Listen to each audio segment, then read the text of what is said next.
আসসালামু আলাইকুম রহমতুল্লাহ বরকাতুহু। সম্মানিত প্রিয় মুসলিম ভাই ও বোনেরা, আজকে আপনাদের মাঝে আলোচনা করব পাঁচ ওয়াক্ত নামাজের সময়সূচি, তাহাজ্জুদ, সেহরির শেষ সময়, ইশরাক, চাঁদের নামাজের সময়সূচি, ইফতারের শেষ সময়, নামাজের নিষিদ্ধ অক্তসমূহ, সূর্যোদয় সূর্যাস্ত সময়সূচি প্রত্যেকটা জেলা বিভাগগুলোর। তো আজকে বৃহস্পতিবার 18ই ডিসেম্বর 2025 ইংরেজি, 3 পৌষ 1432 বাংলা, 26শে জুমাদি উসানি 1447 হিজরি, ঢাকা এবং পার্শ্ববর্তী এলাকার নামাজের সময়সূচিগুলো তুলে ধরবো।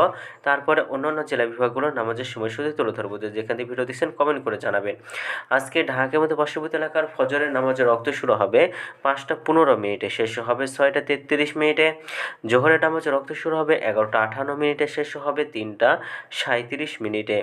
আসরের নামাজের রক্ত শুরু হবে 3টা 38 মিনিটে, শেষ হবে 4টা 57 মিনিটে।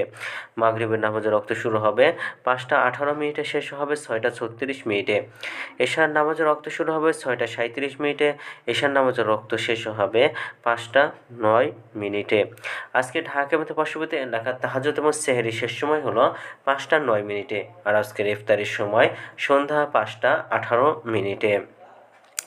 আজকের নামাজের নফল নামাজের উত্তম সময় ইশরাকের রক্ত সকাল 6টা 48 মিনিট থেকে 8টা 33 মিনিট পর্যন্ত, চাঁদের রক্ত সকাল 8টা 34 মিনিট থেকে 11টা 51 মিনিট পর্যন্ত, তাহাজ্জুদের রক্ত রাত 10টা 7 মিনিট থেকে পর্যন্ত।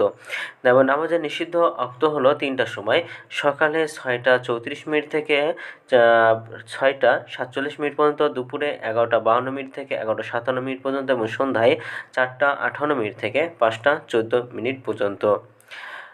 এই ছিল ঢাকার মধ্যে পার্শ্ববর্তী এলাকার নামাজের সময়সূচি। এখন আলোচনা করব বিভাগীয় শহরের জন্য উল্লিখিত সময়ের সঙ্গে যেসব বিভাগের সময় আপনারা যোগ বিয়োগ করবেন তা হলো এই: বিয়োগ করবেন চট্টগ্রামে 5 মিনিট এবং সিলেটে 6 মিনিট কম করবেন। ঢাকার মধ্যে পার্শ্ববর্তী এলাকায় যে নামাজের সময়সূচিটা রয়েছে সেখান থেকে চট্টগ্রামে 5 মিনিট, সিলেটে 6 মিনিট কম করবেন।